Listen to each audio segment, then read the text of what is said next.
Hey, so Instagram just decided to update while we were Yeah, talking. yeah. I'm Well sorry, but deserved. I have like, this is why I hate, I hate Instagram on one hand because while it's the easiest way to get people, get like a live audience, it's also like the worst software out there. Yeah, for sure. But YouTube doesn't have a live. YouTube keeps doing all these updates lately. They don't have a way to go live. You have to use third party software. Like they were telling me I had to use Zoom to go to do a live stream on, and then I had to connect it with some kind of. I'm like, that's what I'm saying. I'm like too old for this shit. So like let me go live. Right. I'm sorry. Anyway, what you were saying something for that. I was just talking about the buying opportunities. Oh yeah, yeah. It's an interesting time. Anybody who's been on the sidelines, I feel like anyone who's complained over the last couple of years that like, hey, the market ran away from me. This is ridiculous. Like, I can't get the games that I want. Like, this is your chance to get those Yeah, games before the next surge. yeah, My feelings is that however long the recession is, typical recessions are being 11 months, but however long the recession is, that's how long the market's gonna stay down. yeah, That's yeah. my assumption. Yeah, I agree. It's everybody's kind of in a holding pattern, right? But Yeah. it's buy the dip, and we say it, but I try to do it, man. As much as I can. It's hard because it poses a lot of people look at it as risk, but I mean the same is true in the stock market. The stock market's been down. I think it's up a little bit lately, but Yeah, when it dips like the COVID dip, right? If you had bought the COVID dip, you would have made a fortune, right? Like 30% in a lot of stocks. Like, yeah, so, but at the time it's like, well, at the time it's scary because you're like, it's gone down 30%, like, but like, that's why you buy like Apple, Google, the big names because yeah. they're going to come Exactly. back Right. along with the market when everything comes back. So Hmm. you buy big games, you buy good games, you go hunting and you basically anything that's not stupidly overpriced that you really want, you scoop up is, kind of the and I think it's you try to move money around. I think a lot of people are doing that. Like a lot of people are still selling comics to buy games, selling games to buy more games, selling whatever to Yeah. make their moves. But obviously everybody's bargain hunting. So Yep. Yeah. Lava Wada is bringing up some good points about never buying at auction before and now buying at auction and buying and holding. yeah, Totally agree with that. I mean, now I spent 12 years in the investment world, right, and preaching, buy, buy and hold, don't try and time the market, things like that.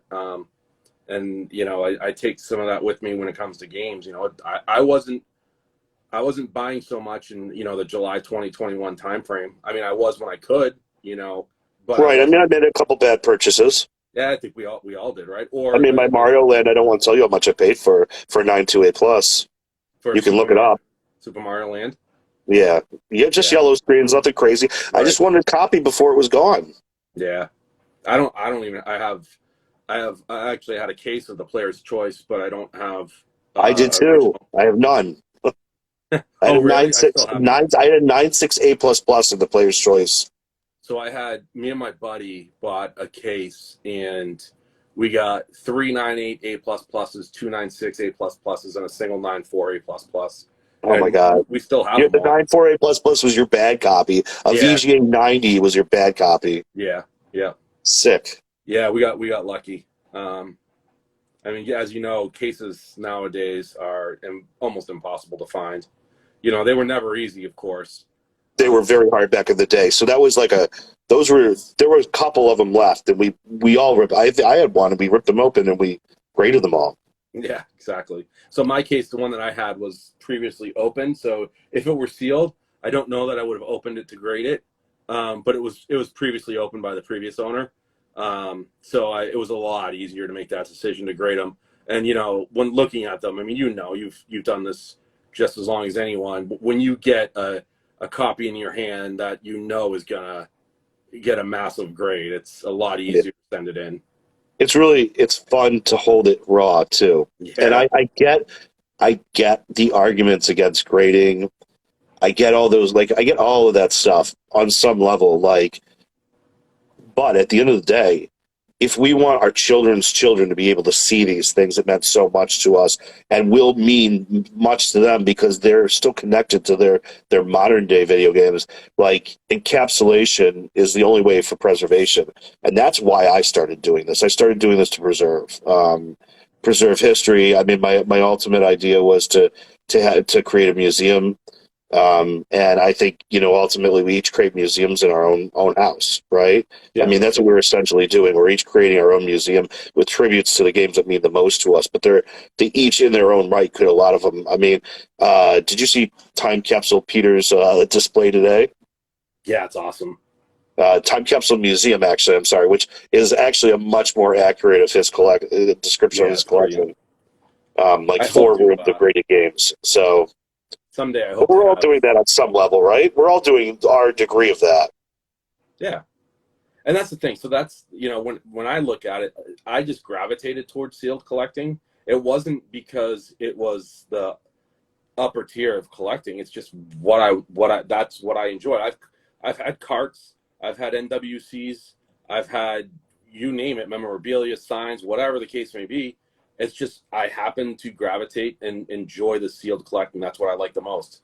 Listen, I think most people gravitate towards the high end because the high end is the most amazing shit in the world. Like, everybody gravitates towards it. Some people complain because they can't get it, but like, I can't get that $2 million Mario either. Like, I'm not going to get it. Like, I have to live with what I can't get. And there's plenty of stuff I can't get. I mean, most of the stuff I can't get. Like, very little I can get anymore. Yeah. So it's like, I get, like, but that's what makes it so awesome, is that someone who does have the money is willing to spend that much because that's how truly meaningful this piece is. And that's how I feel about that Mario. That Mario is very likely the best Mario. Yeah. Now, that's an opinion, but it's probably my opinion that that's the best Mario in existence, even over the gloss sticker. That's my opinion. Now, you could say the gloss sticker is better, or you could say, I don't know how you can make an argument for any other one, but you could. I'm so definitely willing to listen. I mean, a 988++ would be, I guess, up for debate. Yeah. Yeah. But then you'd be talking about oval seals, so I don't know, whatever. Yeah, see, I tend to look for the earlier print, but there becomes a point for me where if that earlier print is so far away from a nicer condition copy of a later print that I'll move and go towards the later print to get the nicer condition copy. So I don't have this is second versus fourth, right? So yeah. It sort of becomes, and what, out of 16 or 18 different variants?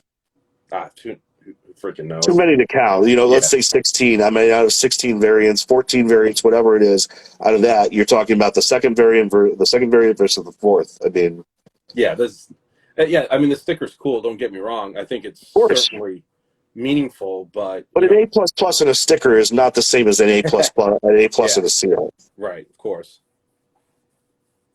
I mean, it's cool, and it makes it sound even greater, and I understand why they do it, because they are grading the sticker in, but like seal, most stickers are A++s. Yeah. So, I just, I like them both. Obviously, if I had the money, I would buy both of them. I would put them next to each other, and that by itself would be enough to, like, make a museum, I think. Just those two games next to each other on a shrine, lights coming down, halo effect, like, people worshiping up to the altar, It'd be really cool to see what each would do in an auction scenario at the same time. I don't know which one goes higher. I think you just blew my mind. Yeah, and the thing is, though, it really depends on who comes to the auction, right? Is it bidders that prefer condition, or is it bidders that prefer early prints, or who knows? But it would be really interesting to see.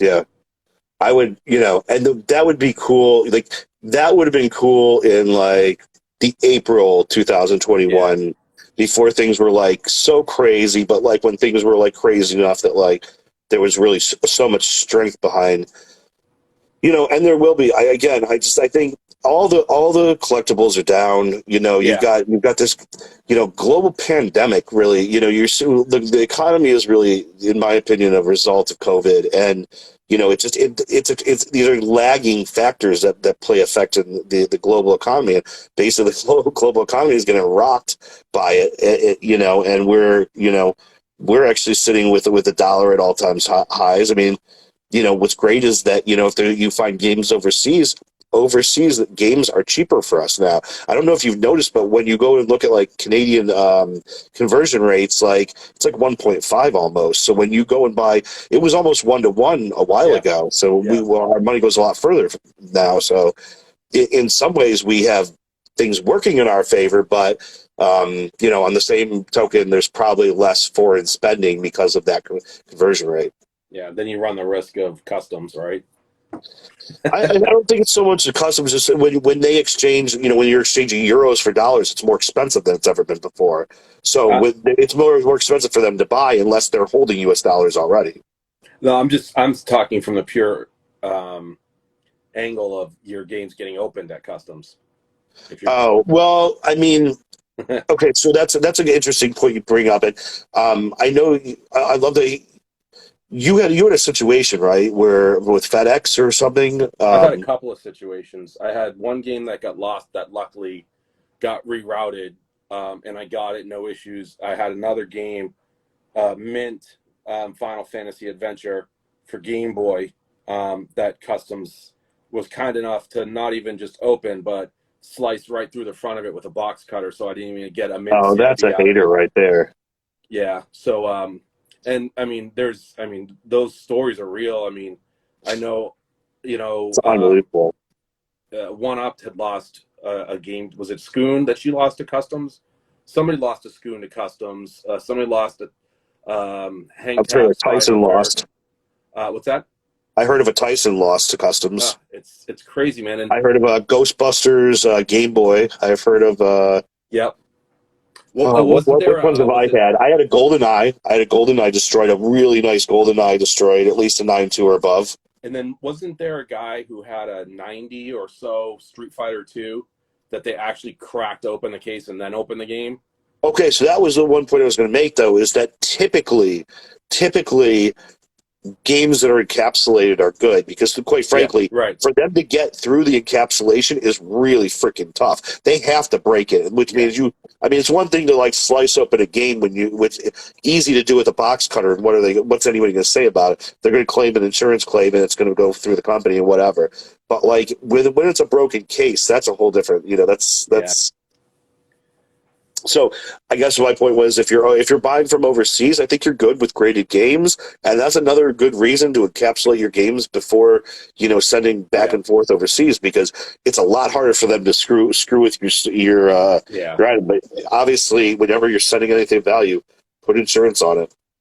Yeah, for sure. So I carry third-party insurance just for that. That pays for itself. It does. You have to add signature to everything, which you should do anyway, especially with these high-value games. But the other thing that you can do, a lot of people don't understand this, but when you ship with like a place like UPS and you go there and you pay for it in person, they're going to charge you like $200, $130, whatever. Right. But you can basically ship anywhere in the world, UPS expedited under 4 pounds, for about $60 to $70. At maximum, and it will get there within a week, and that's with signature confirmation.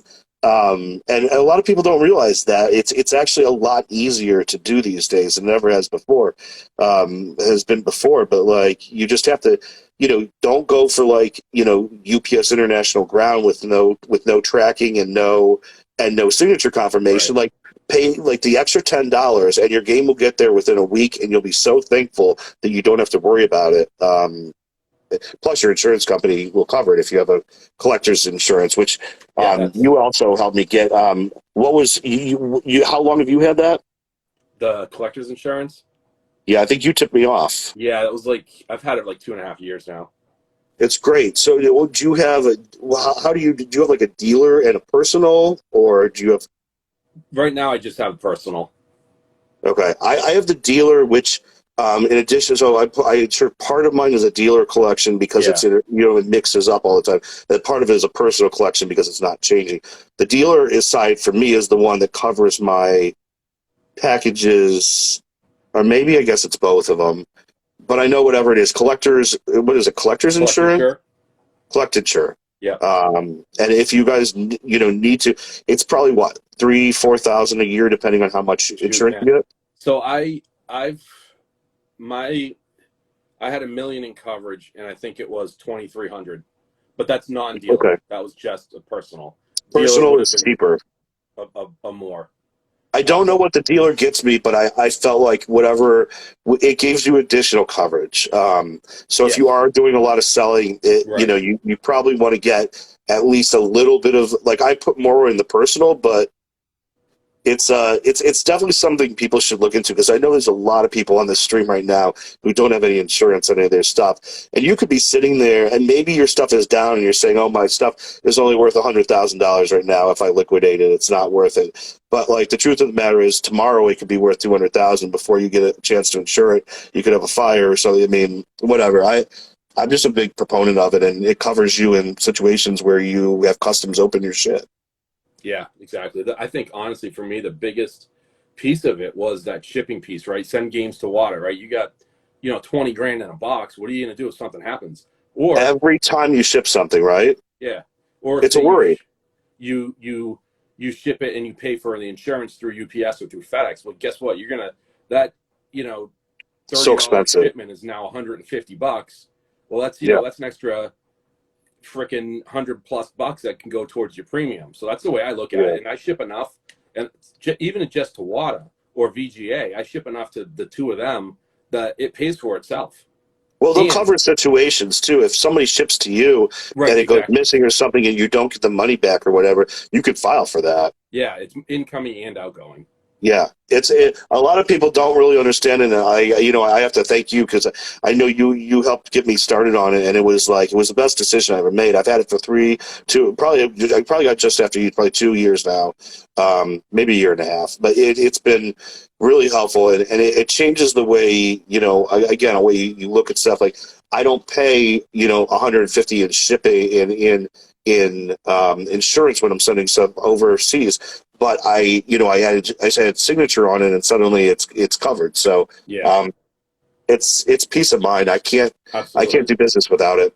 Yeah, and it's cool too because like I've called them before because like I'll have like we were just talking about action figures and stuff, and when I shipped that Night Ray that I was talking about, I called up my insurance company, and it's primarily video games that I have, but they're like I told them what I had, they're like, yeah, you're all set, just ship it out, same thing, SIG confirm, we'll cover it. So they'll do one-time transactions. All you got to do is call them and say, this is what I'm shipping, this is what it's worth, give them a heads up, and they'll make sure that it's insured for that specific transaction. That's right, and they actually they told me I had 60,000 insured on any normal package, but if I needed more, like if I was shipping a game Yes. that was 150 or 1,000 something, like that, I could actually pay for that separately, and Yeah. like the extra 70,000 of insurance or an Right. 80 whatever, I could pay for it separately and have it as a one-time deal, Yeah. which is great because it just gives you it gives you the flexibility to make sure you just don't have problems. I know a friend of mine, I won't say any names because I don't know if he wants me to share, but I know he had a box that went missing. Yeah. And he ended up finding it and giving the money back, but they covered Yeah. everything. They Yeah. didn't they covered what it was insured for. So Right. again, you have to make sure you know what you're insuring for. But he said it was worth more than what he insured it for. I mean, that's normal. We all kind of we don't over insure, we under insure to some degree.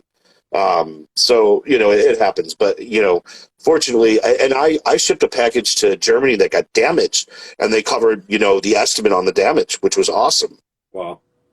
A couple $1,000 was his Majora's Mask, and it got damaged in shipping. I mean, and they covered the damage. So Yeah.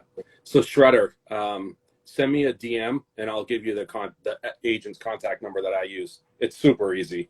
They'll have yeah, some basic requirements, and this is not an advertisement.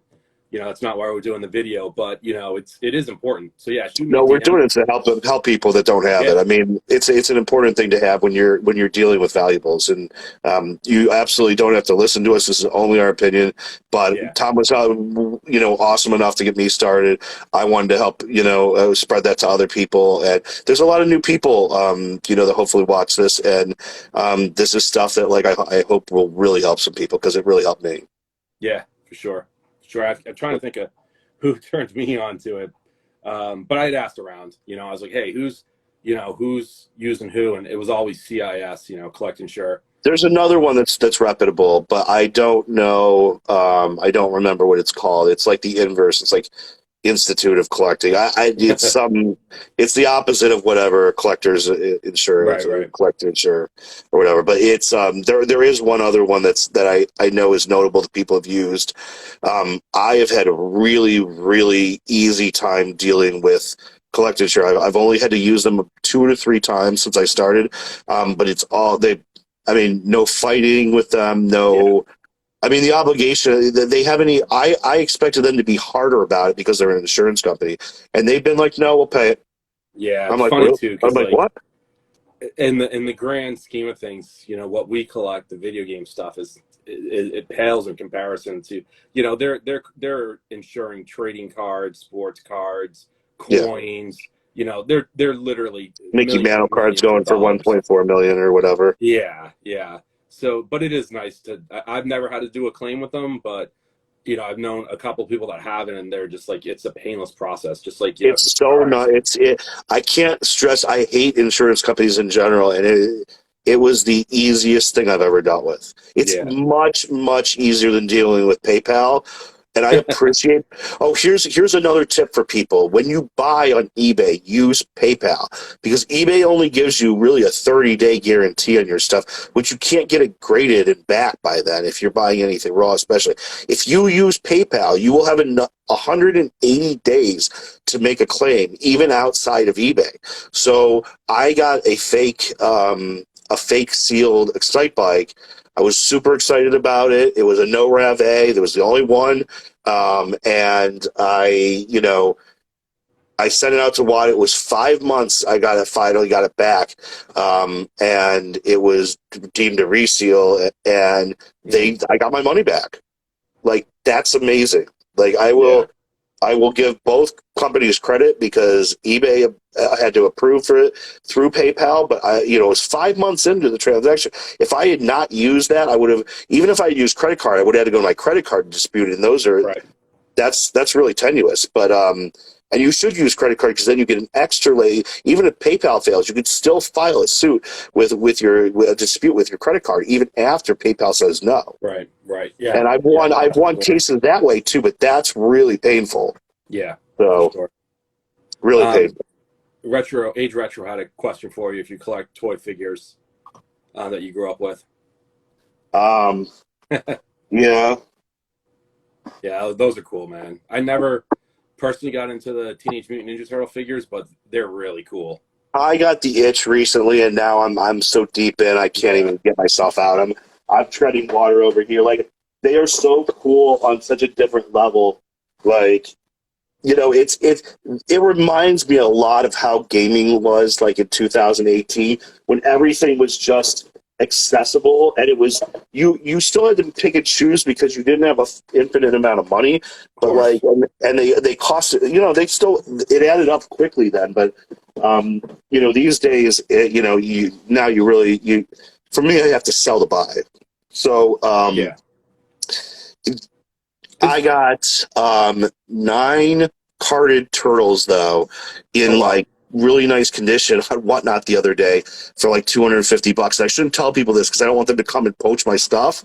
But like I'm having a lot of fun just buying like carded turtles that are like in good condition, and some of them are great and some of them I won't. I mean, honestly, some of yeah, them probably aren't in great condition, and I might have like bought bad stuff, but at $30, I sort of don't care. right, yeah, for You know, sure. it's Yeah, a crazy hobby and Masters of the Universe is my personal love, but yeah. that's obviously going to town right now. Yeah, it's How about crazy. Transformers for you, Tom? Are you a Transformers guy? I love the Transformers. I don't have any, but they're crazy too. I mean, Motu and Transformers are. I mean, they're. I mean, I'd love. There's a couple of He-Man figures. I'd love to have a He-Man, but I mean, I don't have three or see. So when I get the money, because I gravitate, and video games are my real passion. I'll go out and find a game that I can buy I versus know. going out I know. and like I said, the Battle Cat that I have is different because that was literally my favorite toy as a kid. Well, that's why I have it. That's why I have a He-Man. I have the one. I have the same one that went Oh, that's off right. at. You've got an 8-pack, don't you? I got the 8-pack, and Yeah. I've had opportunities to sell it for a nice profit, and I'm just like, and this is what you were talking about in games. For me, that He-Man is so important to me. There's a million other things that I'd rather sell before selling Yeah. that, and it doesn't matter how much profit I would make on it. Like that Yeah. He-Man, like. I hope at some point I'm going to have to sell it because at some point the tangible exchange, and I've talked about this recently, the tangible exchange for goods is so high. Like if I can get a Porsche 911 for that He-Man, I got to take the Porsche 911, right? No Yeah. matter how much that means to me, a Porsche 911 goes really fast. Yeah, for sure. So Super Junk Collector's asking what's an 8-pack. An 8-pack is part of the original release of the He-Man line. There were 8 figures that were released. So on the back of the card for the figures, there were the other characters that were available. So there were 8 of them. So we Yeah, call them thank you, 8-pack. plug it. Do you have Thank you. the He-Man handy? Well, I can explain it with Yeah, this. there you So go. this is called a 10-back, and if you see where's the oh, here it is. So it's a Series 1 10-back. You see right here it says 10-back. And what that means is the number of characters on the back. Yeah. There's 10. 1, 2, 3, 4, 5, 6, 7, 8, 9, 10. 10 characters on the back. So in He-Man, it's the same kind of thing. On the back of the He-Man, there are 8. And that's a 12-back. So there's 12 right there, right? Yeah. So this is the Battle Cat that I've been referring to. Yeah, So it's that's not. a beauty. It wouldn't be considered a first print Battle Cat because there is an 8-pack, right? I think there's an 8-pack Battle Cat. There's a 12-back that's A before 12-back. that. So that's a But second 12-back, but yeah, it's an 85. So I who mean, cares at that point? yeah, exactly. Who cares at that point? I mean, I think I don't know if I have the other one up here. I did at one point. I think I might have taken it downstairs.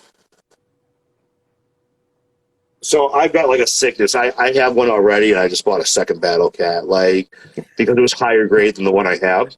Even Battle though the Cats one are I so have is cool. basic, the one I have should be a 90, except it has a little cut on the top of the plastic, Yeah. and because of that, it got 70.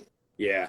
It displays beautifully, but I got a chance to buy an 80 plus, and I have a sickness. I have a freaking sickness. It's just, it's crazy. I mean, I should sell this What gig is that? 8 gig, same one that Oh, sold. nice. Yeah, you should sell that to me. But I'm like, it's one of those things that like I wouldn't mind like being buried with, Yeah, that would be a waiting big for my thing for me kids to too. buy a boat or something. Like, Right.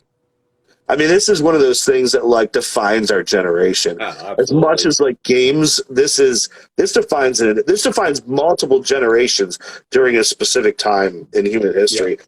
Yeah. I find the relevance to this to be above any other thing that has ever been possibly created ever. The relevance of the iPhone to modern day culture and where we're going is astronomical because just like Atari, there was others like there were just like NES, there were Atari and other companies that came first. There was Palm Pilot, there was BlackBerry, there's all these other like attempts of it, but this is the one that gets credit for mainstreaming it, right? Yeah, for sure. This is it. I don't know. I get geeky about this shit. Yeah. Collecting Memories is asking, no, that's not my green screen. I've actually never owned a green screen. I've had a couple on consignment. And man, I will tell you, I'm a big Game Boy collector, as most of you know, and I still feel that green screen is way, way undervalued. Way undervalued. For what it is. And I've owned some cool stuff. Isn't there one up for auction? This auction? Yeah, that's the one that collecting's asking about. It's not mine. What's your estimate on it for this auction? Well, What's the grade? It's a 9.6. Is that there's right? a 9.6 for sure. I mean, to me, that's 9.6 green screens. I mean, yeah. I think there is. I have to check, but I'm pretty I sure think there that's is. right. What would you think that'd go for this What do during I this think it'll go economy? for? What do I think it should go for? Because Both, both. I think it'll probably, and it comes down to who has one and who doesn't, and who wants the finest copy out there. Because if you look at the pop report on that green screen, it's crazy low, Yeah, and everything most of them garbage. are It's all under a 9. garbage. And Garbage so I grades. think it'll go between 40 and 50. And I think that's I a was going to ton of. say 80. You think it's gonna go that high, huh? I think it should go. I think it should double that. Yeah, I mean, I think it should too. If it's the highest pop green screen, it's the most important Game Boy game ever created, ever. Without Most a doubt. important handheld game of all time. Yeah, and I agree with that. And I feel like It's it's the 2 million underappreciated. Mario. It's a 2 million Mario of Game Boy. Yeah, it is. Let me take a look. I want. Now you've got me curious. Yeah, let's I, look it up. You want to look up Heritage? I'll look up the pops. I'm actually at the pops. If you want to check Heritage, Okay, I'll do the I keep opposite. the pops up all the time. I'm sure someone here could tell us, but Super Mario Land. Let's see. I'm pretty sure it's a 9.6. Earliest. I think it is a 9.6. 9.6 A plus green Yeah. screen. It's already at 11,000, including buyer's premium. And we are how long till the 7 days out? I mean, this is So yes, and this is possibly the most important handheld game ever created. and to give you an idea, for the green screens between the two variants, there's only 8 total. The 9.6 is single highest graded, 9.6 A plus, nothing higher. There's a 9.4 A plus, there's a 9.2 A plus, and there's a 9.0 A plus, and that's it in the nines. Crazy. Which is insane. I mean, which makes this one the best by far. yeah, Like yeah. nothing else holds a torch. And sure, maybe there's a freaking VGA out there 95, but what's the likelihood that there's that in a green screen? Pretty low. And even if there is, does it really change the impact of this? I mean, this is massive. Just a massive game. It's a special game. I wish I had a green. I mean, I don't even have a yellow screen other than my player's choices. Well, I got one for sale if you want a 9.2 A plus. The funny thing is I have two 9.2 A pluses now. Oh wow. Yeah, oh, okay. Exactly. And the thing is, I actually have. So I have the only 9.8 A plus plus Super Mario Land 2. There's. I thought you were there. 3. Did you sell 3? I sold 3.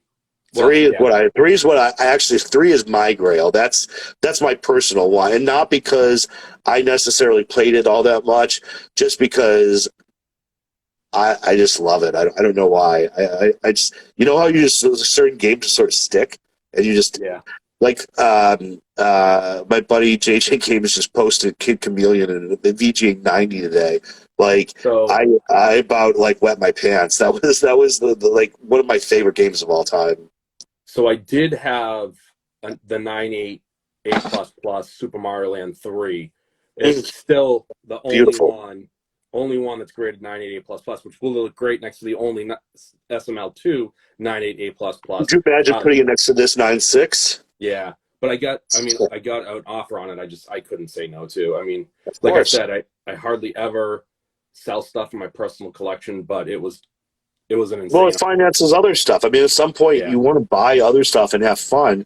And it's fun to sit on stuff, but it's also like great to buy. Right? I mean, that's the fun stuff. Getting new stuff. I mean, one of the nice things about like having to sell to live is that like a lot of games I love come through my hands, and I don't get to keep every single one of them, but at least I get to touch them.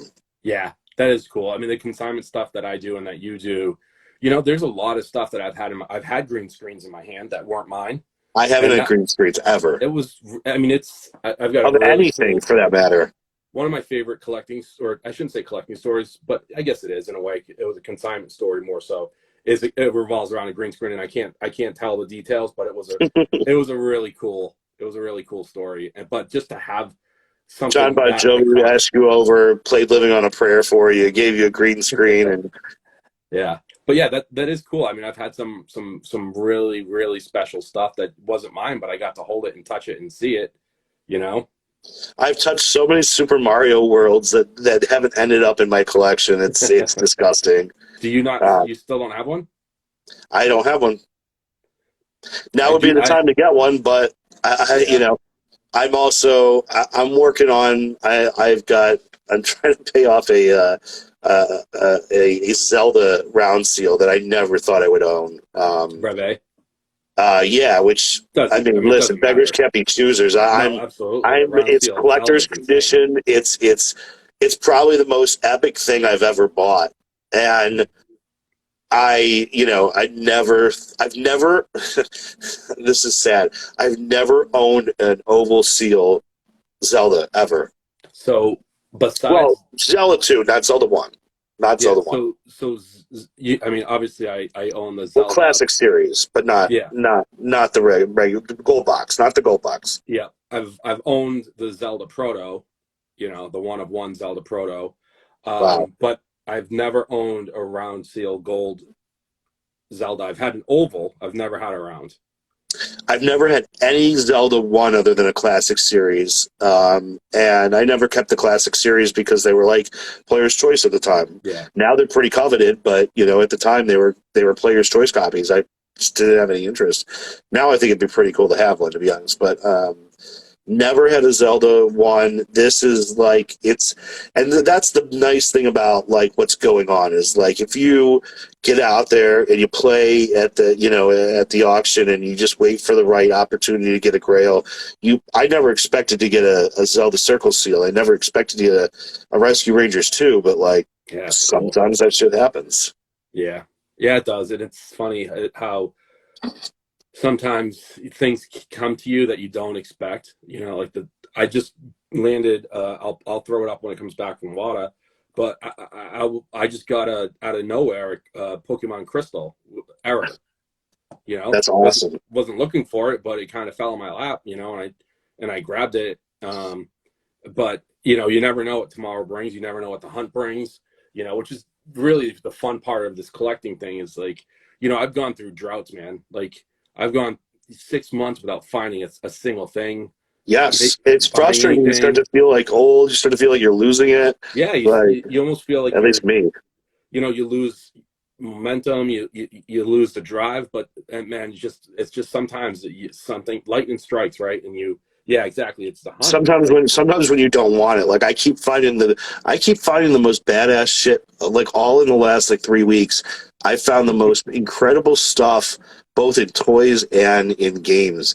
And it's like I'm not looking for it. I'm trying not to spend money. Like I've done a bunch of home renovations. Like there's a recession on. I'm trying not to like drop all this cash, but god damn, there's some good shit out there. Yeah. And that's the thing, man. That's, people always like to talk about, oh, well, games are now unaffordable for people. But, let's rewind back to 2018, right? And sealed collecting was, I mean, it was dying. Let's be honest, it was dying. I have a very different take on that, Tom. You guys all say that, and I get like so. Basically, all the OGs from like Nintendo age say that the market was dying. And I had like a controversy on this one before, but I was out there selling, and go ask Bucky. I mean, I thought the market was hot in 2018. I was getting trolled by people saying, "Oh, your prices are too high. Your prices are too high," and then they would sell, and I would email them back, and I'd be like, "Duh, it's just sold. Sorry, you didn't get it." Yeah. But I thought I was seeing 20. I used to say every year I saw 20% increases before 2019. Yeah. But think about how much has come out from personal collections in the last 3 years that are now part of the whole hobby, right? We've had this. I mean, look at the Plattsburgh collection. That collection's absolutely insane. It is unreal. It's no Indiana collection though. The Indiana collection is my favorite collection out there. But from a quality standpoint or Both. quantity? Both. A lot of the Plattsburgh has a lot of the high grades are A grades or A seals. They are, but like and the Indiana collection has a lot of A pluses out there, man. But I think for me, the Indiana collection is great quality in terms of condition. Yes, but I love the game selection's sick. the Plattsburgh collection I love from a Oh, the Plattsburgh collection. Yeah, the game selections. quality Yeah. quality perspective. Look at the black boxes, the Sega Master System games. I don't even collect Sega Master System games, but man, there was some absolute Oh, I gems in love there. Sega Master System. I'm a sucker for Sega Master, and I never played Sega Master System, but I'm a sucker for Sega Master System Yeah, game. it's just iconic. I mean, those covers are incredible. Everybody Well, likes it's to the talk about, Nintendo of Sega, yeah, for sure. or Everybody the likes I'm to talk. sorry, the NES of Sega. I mean, It is, but that like it's there was some really really special pieces in that collection. I actually picked up. Alex the Kid, Alf. I mean, there's a lot of great stuff. I The got the Shinobi, I was bidding on that Shinobi. I thought I was going to win it. It went way above where I thought I was yeah. going to win it at. I won the baseball, the 7.5 no seal, no rev baseball. That's Oh the only shit! piece I No, got. nice. But I mean, I love baseball. It's one of my favorite black boxes. And I had an 80 plus hang tab that I sold many years ago that man, shouldn't have sold it. One of those things that just, again, somebody makes you an offer and it's like you said, I look at it, I'm like, okay, I can sell this baseball and buy 10 other games that I really want, you know? And sometimes it's usually about games I've already bought and need to pay for. Yeah, that's true too. Sometimes your hand is forced. Collecting Memories just asked about Hakes doing video games. I think it's cool, man. They've always done video games. Have you seen what they're doing now? No, I don't know. So I haven't seen. they've got some good heat coming up, and it looks like they're doing a real push on video games, which I think it's great. I love the crossover. I mean, look at you're a good example. You've got your TMNT, you've got your Motu stuff. There's a lot of action figure collectors that haven't even thought about collecting video games, and this is going to Some give of them them. are coming over. Some Yeah, of them some are of them are coming coming over. over. Absolutely, and I met I some think recently. this auction with Hakes is going to bring even more over. Um, Yeah, but I love that and crossover. CGC is going to bring comic people over. Oh, absolutely, no question. I mean, I'm not a fan of their cases, I'm not but either. like I am a fan of their business. Yeah, no, absolutely. I mean, I would have liked to seen a little bit different design on the case myself, but Oh my god, they did exactly well. This is going to be an unpopular opinion. They did what Wada did coming out. I heard Wada's dropping their old case, which is actually interesting to me because I always thought it would be a choice. yeah, I But heard the same. but I love their new case, so I I do don't too. mind it. I always had a problem with the old one, and my biggest problem with the old one now is I'm going to be stuck with it on everything I already own. I know. Same. And I mean, I'm but not paying to recase but all my they're games. smart. They're like iPhone. They're like Apple. They're like we're going to upgrade our iOS, and you're going to have to all upgrade too. Yeah, yeah, I do like the looks of it, but I'm not gonna. I mean, I could have held off on my latest submission, but I was just I'm like, not going to recase anything on purpose, but right. But I'm also like you. I want my stuff protected, right? So if it's yeah, protected in an old case or a new case, as long as it's protected, same protection. Yeah, yeah, I don't think yeah. we get any additional protection with the new case, but the new case is, in my opinion, stunning. But I haven't held it in my hand, so I do want to hold out. I do want to hold out, but I've seen enough videos that like I'm extremely excited about it. Yeah, it looks good. It's what I told him. Yeah. I met with Dennis and I met with Dennis and Kenneth for the first time. Didn't really know these guys in March of 2019. And I was out in Colorado and I said, hey guys, you want to meet up? I heard you're doing this shit. I'm doing this shit too. Like, let's sit down and do some shit together. So we met up at a Mexican place and got some beers and tacos. And, I told him, I said flat out, I said, you need to give him another option for the case. Like VGA makes your cases look bad. They do. I mean, the VGA case is a beautiful case. Beautiful I like case. VGA. I mean, it's funny because everybody likes to say I'm a Wada fanboy. I am. I mean, I am because I love what they brought to the hobby. I like their cases. They brought security. I trust their opinion over anyone else's. Absolutely. No question. But I do like VGA. I've got nothing against. I have a ton of VGA games. I still send stuff to VGA. The cases, the VGA cases are stunning. They're honestly, they're breathtaking. They're so beautiful. Yeah. But their grades are inconsistent across the years. Right now they're consistent. They're harsh, but like they're consistent. They're consistent. They're inconsistent across the years. Qualified doesn't mean shit if you get it from a certain time period. Like they were slapping qualifieds on every black box that came across their desk, and those games were played. Trust me, those are CIBs. Yes, So absolutely. I don't give a lot of credit for like the qualified consoles you can trust. They don't fuck around with consoles. If it's missing a twisty tie, it's not getting a qualified status when it comes to consoles. But that was not true with the other shit. So That um, was one of my most recent, um, one of those things I traded. I made a trade. I had a 90 plus, not qualified, N64, and I traded it. And I at the time it was a good trade, like it was a who fair knew the trade. cases with who knew? I'm sorry. Who knew that consoles would do what they've done? More so than even N64 has defied the downturn as much as possible. Why do I keep saying case? Consoles have done the opposite. Consoles have surged during the downturn. So has CIB. Okay. Yeah, well, Yeah, because people are spending less money, but they're buying more.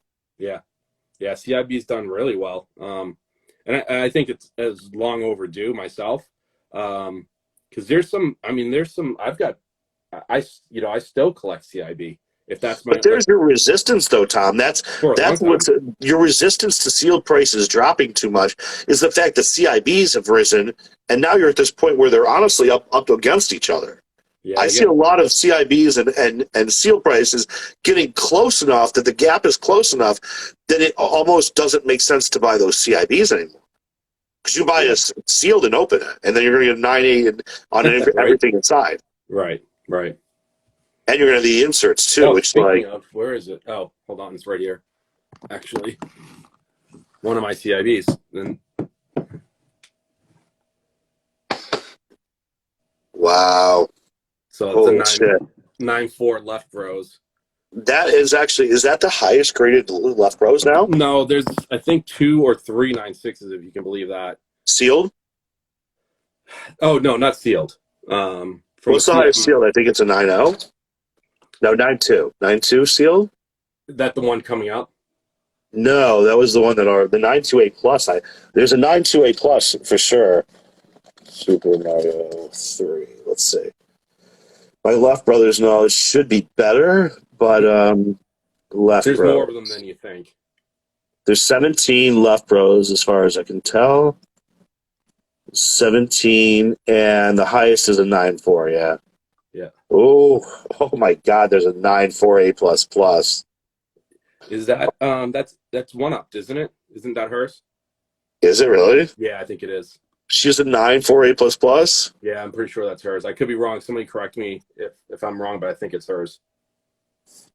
Holy shit! That's amazing. Yeah. Yeah, it's pretty incredible. And she had told me the story about that. It's not my story to tell, but it's a pretty cool That's a story how VGA she got 90. it. She had a 90 in that before. I don't remember what it Probably an was 85 that in crossed to a VGA. 90. So yeah, three of them at 9.4, one A plus plus, one A plus, and one B. I mean, Yeah, I thought so 9.28 plus. The 9.28 plus is the one yeah. that went for 156,000 before anything else. So Dan's confirming it is one upped and it was an 85 plus. Oh my God, that's amazing. You guys Yeah. aren't watching Golden, Dan Rigas says. Nobody, I don't participate in Golden anymore. I don't sell there. I don't buy there. I don't advertise. I don't advise other people to shop there or do business with them. Um, I've talked about it on the earlier streams. If you want, go back and listen to it. I'm not going to rant on them right now. But I just don't like the business ethics over there. I have not bought from them. I wasn't intrigued by much in the auction tonight. I do follow their auctions. I have bid on stuff there. But there's a lot of options right now.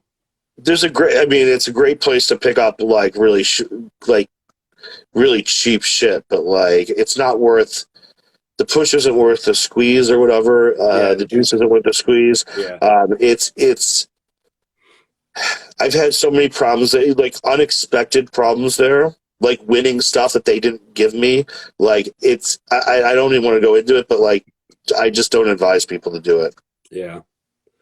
Just like I'm advising people not to give their stuff over to Heritage right now, you know, if you want to get a decent value. If you just want to liquidate it, sure, do what you want to do. But like, if you're trying to get like good values out of it, you should probably shop it around the private network and be a little bit open to like offers. That's the best way. The other thing too is that people don't understand any auction house you sell at is going to 1099 you. So unless you've got a good accountant writing most of this stuff off, if you get 1099, you're going to pay 25 to 35% taxes on it too. Yeah. Stupid. It's just, I mean, the difference in if Heritage is charging you 15% on $1,000, you're only taking away $850, and on that $850, you're now paying taxes on it. And the person who's buying that game on the flip side is paying $1,200 plus taxes and shipping and all that kind of shit. So over $1,200 could have been spent on your game. And yet you're going to walk home with like $650. Yeah. Half of it. Yeah. But that's not what people tell you. People are like, oh, go to Heritage because they're going to give you the best value. And it's like, well, you know, no, actually, if you get cash for it, you're way better off. Yeah. But yeah, I mean, that's what I try to do these days is leverage cash if I can, right? I mean, there's obviously times where things are just out of reach. But sure, of course. If it's something I'm going to make a go for, I'm like, look, yeah, I don't know how many times I've jumped in the car or, you know, even jumped on a plane to get a deal done. It's crazy. I've been on a plane to get a game. That's what you do, right? I might be flying out somewhere to pick up some toys, so I'll let you guys know if I do. Maybe I'll do a stream overseas, from the hotel room, or not overseas, but over across state lines. Yeah. AJ doesn't 1099, you're fine, but like they probably have to this year. I mean, Golden is doing it, eBay's doing it. AJ's probably going to have to do it before the year's over. But so maybe, and even if they don't, the IRS is now auditing people much closer, so they're going to see this shit. So I'm just saying, first of all, everybody should have a CPA. I'm a big fan of CPAs, but besides having a CPA, you really need to talk to your CPA about whether or not that's a good option for you. That's what I would advise people to do, and I would advise everyone to have a CPA. So, yeah, especially this year.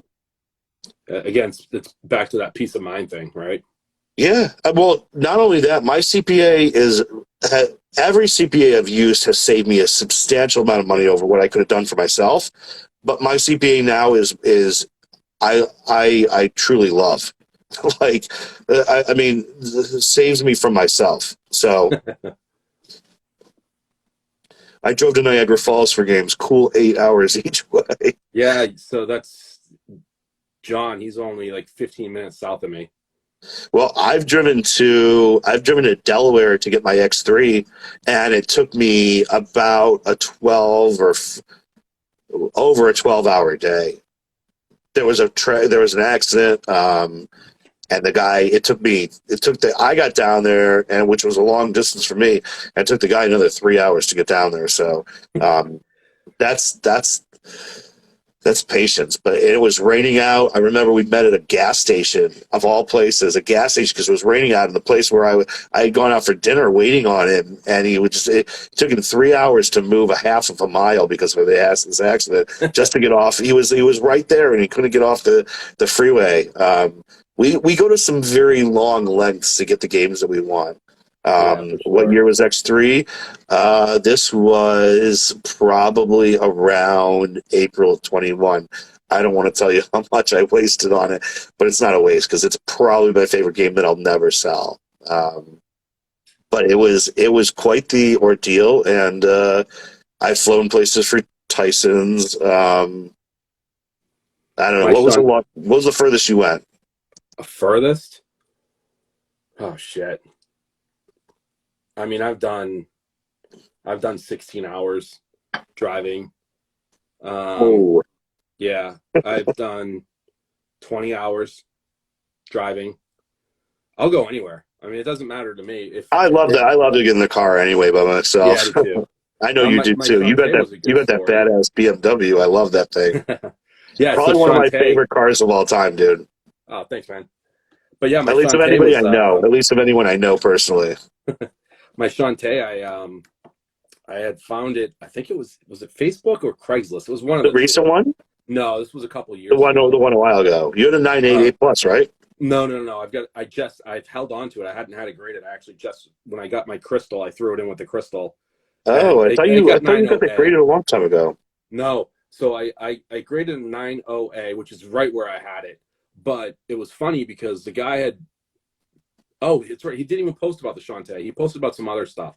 And I reached out to him and I said, do you happen to have anything else? And it was one of those deals where he's like, oh, I've actually got a sealed Shantae. He's like, but that's really high end. And I was like, well, what do you want for it? And he wouldn't give me a straight answer. I think And it's like so, $500. so I looked him up, and it was a video game retro store. Okay. So I sent him a message, said, look, man, I've got a bunch of stuff I can trade you. I got carts, I've got systems. What do you want? And I'll give you cash, whatever. Didn't respond. So the next morning, without even hearing back from the guy, I literally just went around and packed a box of games. It was some pretty good games. You know, it was like, I remember there was a Mega Man X2 in their cart. It's a cart, but Oh, okay. regardless, Mega Man X2, That you was know, about $100 to $200 back in the a day. bunch of systems, a bunch of other loose, good quality games, and I just drove. He didn't even respond. His store wasn't even open, and I got in the car and I just drove. And then when I got a half an hour away from him, I called him up and I said, "Hey, we were talking yesterday about the Shantae." He's like, "Yeah." I said, "I'm a half an hour away. I've got a box of stuff. I want to make a deal." And he was like, I think it was probably, "Why the hell did you drive without even talking to me?"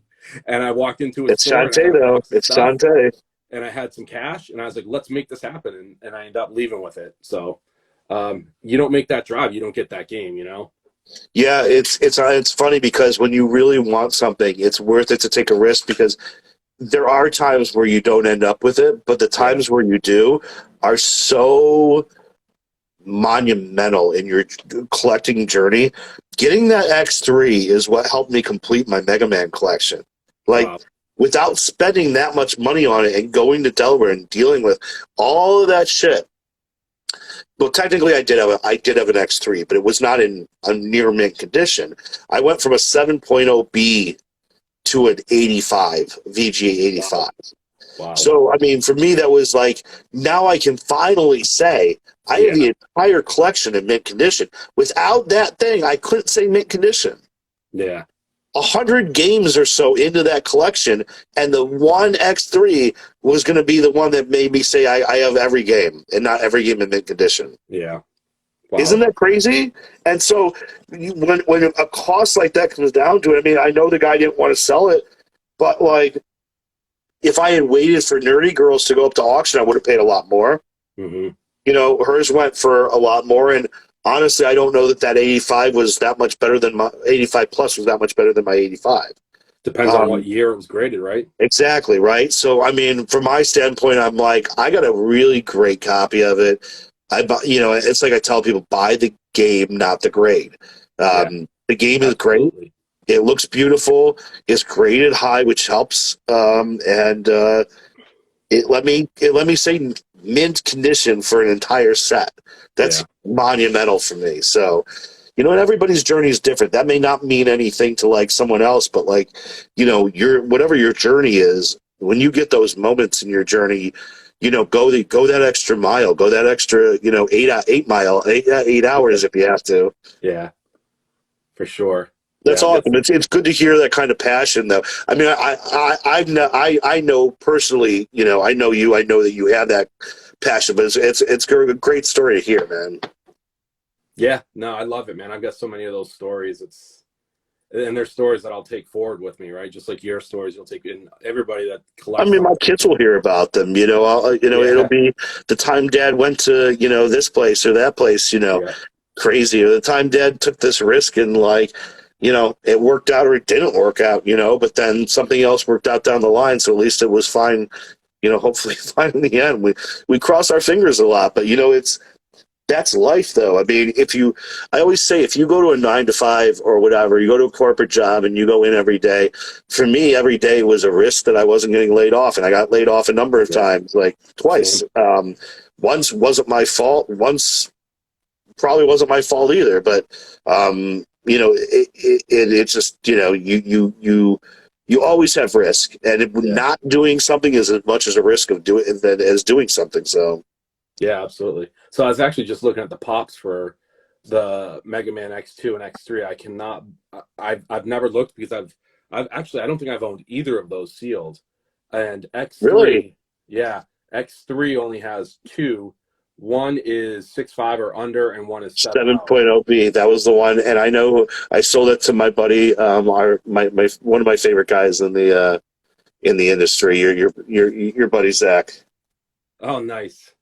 So I mean, he, I think I gave him a great deal, even in today's standards, because X3 is just not something you come by.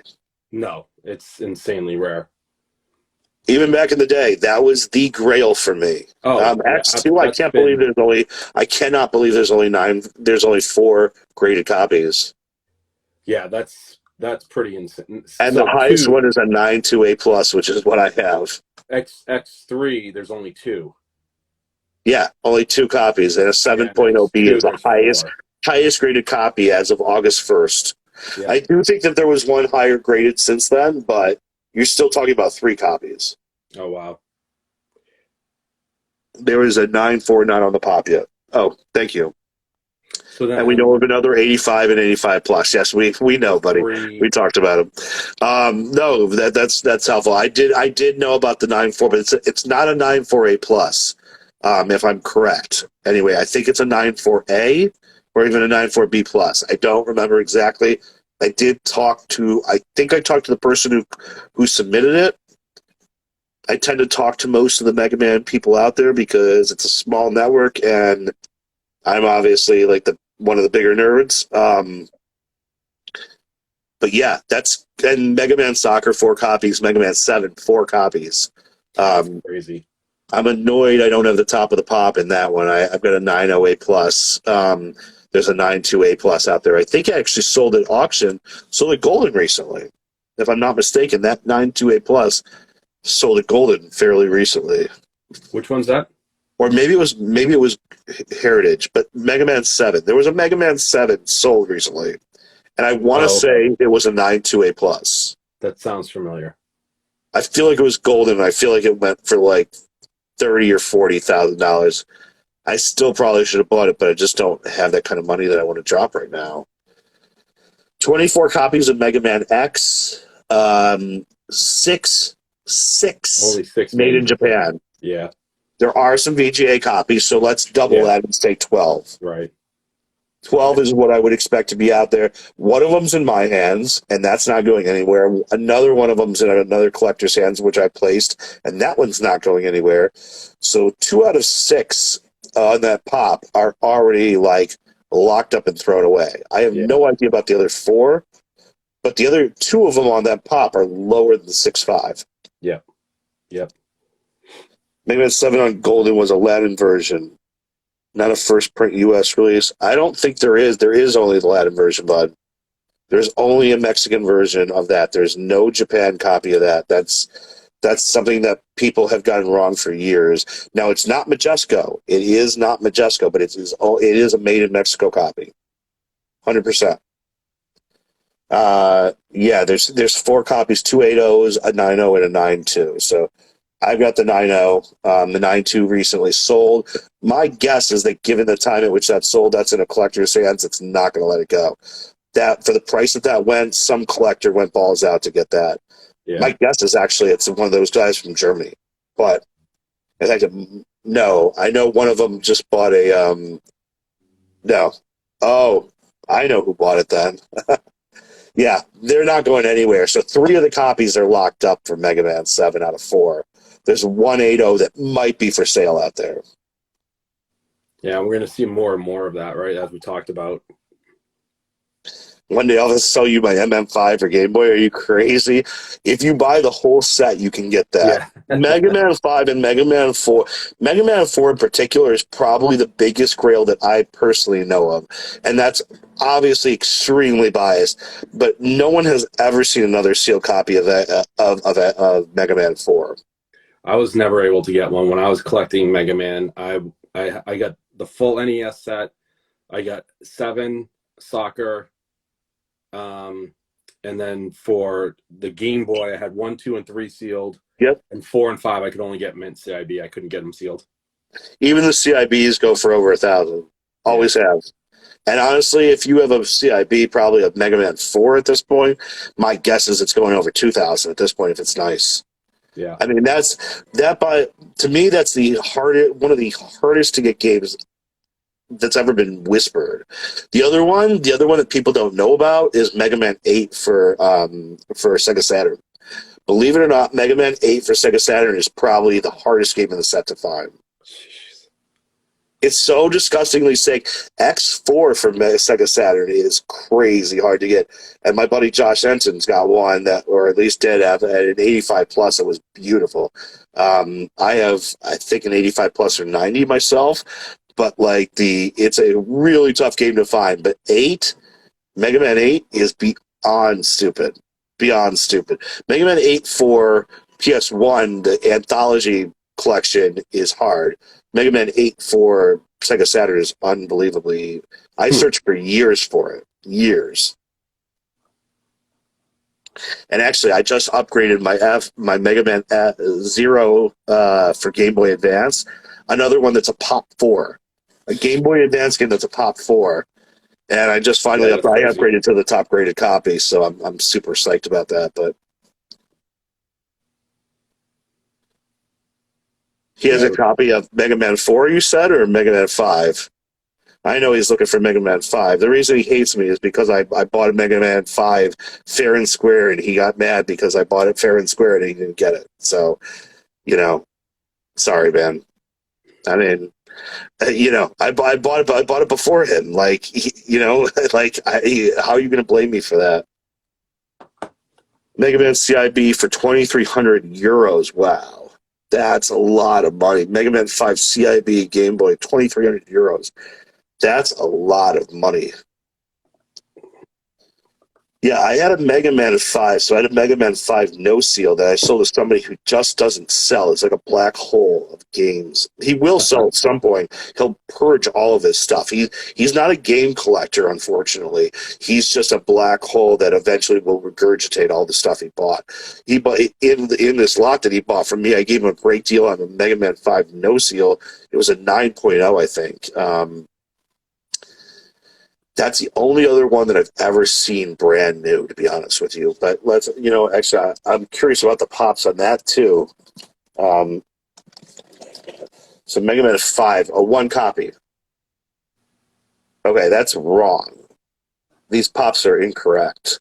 There is a 9.0 NS out here too. There's 2 copies of Mega Man 5. 0 copies of Mega Man 4 on this pop. 0. It doesn't even have a line for Mega Man 4 because no one's even had the nerve to submit one. I mean, that's insane. And this is the message that I'll give to people is like your collecting dreams can come true even when you least expect it. Because I never even knew I wanted this game and it fell into my lap. I started my Mega Man set and I now have the entire Mega Man collection. I started the set because I got Mega Man 4 for Game Boy.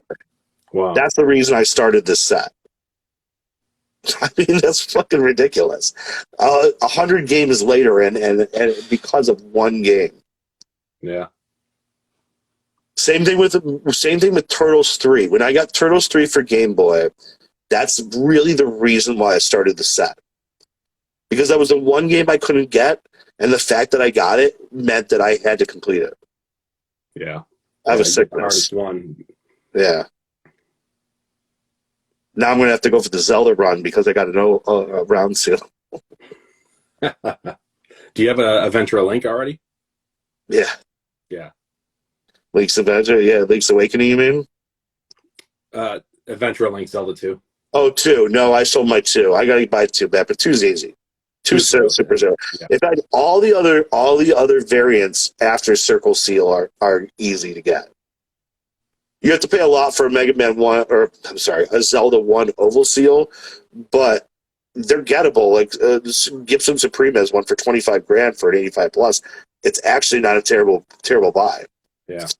An 85 plus. I mean, I haven't looked at the game, so don't quote me on that. I haven't looked checked out the game in detail whether it's actually an 85 plus or not. Right. And you can do so before you go and pull the trigger, but it's a great price. Yeah. Assuming that it's a great You It's know, if they actual sign four A5 A plus. pluses, that's a huge deal. What's your most recent buy? The Pokemon Crystal. Pokemon Crystal. Yeah, Okay, like I said, it's kind of fell in my lap. that's But cool. This is one of my favorites that just came recently. oh, Star Fox. I showed this before, but it was one of those ones that like just kind of like falls in your lap like Pokemon Crystal. And I had an 85 plus in this, believe it or not. At one point, I got from Bucky, and I will tell you guys that anybody who knows Bucky, tell him to come on because I talked to him the other day. Bucky's a good friend of mine. Like I like him. He I think he's misunderstood a lot because people just make assumptions about a lot of us, right? People make a Yeah, lot of assumptions without actually getting to know us. yeah, for sure. And I just, I feel like I want him to come on because I think he's got a story to tell that honestly will blow everybody's mind. Yeah, no And I doubt. mean, I've seen his basement before, and it blows my mind. So if you know Bucky, tell him to come on my show, and come talk to us. Tom, I know you've interacted with him over the years, right? Yeah, we've had lunch. We've met him in Oh, you've person. done him in person. Yeah, he's a good dude, man. He's definitely misunderstood. I like him a Um, lot. he's as straight and honest as they come. You know what I mean? And He's I a don't think. straight shooter. He doesn't deal. For the most part, he names his price because he's got the rarest shit out there, and he names his price and he doesn't deal. And there's Yeah, nothing wrong with that. He's firm because he doesn't want to deal with the back and forth. yeah. It's funny too because people will mention like the collections that are out there, and I still think to this day nothing compares to what Bucky has because He as has much as stuff that's I talked to him recently and I said, well, you always got preferential treatment, because you made their business. He said to me, he said he has stuff there that has been there for years. He doesn't even remember yeah, that, like they haven't graded because they haven't given him preferential treatment. He submitted a bunch of shit back in the day, and he submitted so much stuff that he's literally just got crates there that haven't been graded. They get it back to him like incrementally. yeah, The way that Wada was blowing through their turbo backlog, like the way it was like they're kind of like addressing, but they're 10 months out on my shit and I'm paying for like premium service. So hmm what do you think kind of service he's going to get when he paid like $20 a game, right, 3 years ago? hmm And if he's watching $20 a game, I'm exaggerating, fine. But the point is like, he's not necessarily getting any preferential treatment, and that's the thing. I think people would love to hear that. I think people would love to hear about his journey. And yeah, it's crazy. I mean, And I, if you talk to him, tell him to come on and talk to you. If he wants, I'd love to have you back, and we can do a roundtable or whatever. I'd love to do that. I don't know that he'd be up for it, He but said maybe. And really, I'll that's talk to him. that maybe is about as good as I could have expected to get from him. Yeah, So he's getting soft as he gets older. I think that he would benefit from it. I think it would be nice for him to just be able to say his piece either way. And I certainly support him. And I know you've had lunch with him. So I was going to stop and see him during COVID. I was driving back, and we tried to meet up, but it just didn't work out. Yeah. It's always tough because he's got a day job. He does this Yep. as a hobby, and that's one of the reasons why he doesn't like to talk to people. It's one of the reasons, if I was him, I wouldn't like to talk to people either, because he just does this for fun. It's a stress release, and at some point, like when it becomes like an annoyance, like there's no point, right? hmm Yeah, he's just like us. He's got a good, serious daytime job. He's got family. He's got a wife. No, He's got not all kids. of us. He's got he's got all the things that make us super busy, right? But out of all of the collectors or resellers or however you want to label somebody, I mean, Bucky really is a collector. Yeah, sure, he sells, but we all sell to fund our collection, right? Listen, he buys to this day. I'm not Absolutely. privileged to say anything about it, but he buys to this day, and that's a testament to like how much he loves games. I mean, he does. He's got one of the sickest collections that he won't show anybody. There's a couple people on this stream earlier that's gonna have pretty sick collections Yeah. that they won't show anybody, and I get where they're coming from because they don't want to be trolled about it and whatever. Yep. But I still wish that like they would, because when I show my collection, it's not to show off. It's because I think something's cool and I want to share it with everyone. Yeah. And like I love to see you have a 968 plus plus, right? Mario Kart 64. 968 plus. 968 plus. I love to see that shit because it's gonna go for whatever it goes for at Heritage. This the one that's up at Heritage this time is gonna go lower than what it should. It's gonna go lower than what it should. A lot of people give GoldenEye the credit for being the best game of ever all time, but for me, it's Mario Kart 64. My kids are 6 and 4, and they play Mario Kart 8, which is exactly the same as Mario Kart 64, except newer. Yeah, I mean, there's a lot of those games on N64, and I'm lucky to have. I don't have a GoldenEye anymore. I hope to get one back. Me neither. Me too. But I sold that one, and the only reason why I sold that one was to put it into somebody's hands that deserved it more than I did, because it was their game. You know what I mean? Yeah. And it meant more to them than it meant to me, and that's why and sometimes that's what you do as a collector, right? Or as a member of a community, is how bad that they want that, and it's like, you know what? I can see how bad you want that. I'm going to sell it to you to make it part of what you have. But I've got the 95 Ocarina of Time. I've got the 968 plus. That's one of the sickest things of all time. That 95, that standard release, no collector's edition, just the standard release of Ocarina. Oh my God, it's so beautiful. What's the funny story about that was, just like probably everybody, whether it's WATA or VGA, WATA makes it super easy because you click the view grades button, right? And boom, you know what you're getting, right? With VGA, you get your invoice, you say, hey, what were the grades, if they don't tell you. With this one, I didn't ask for the grades. It's the only, as many games as I've graded with VGA, I don't know how many games, it's a lot.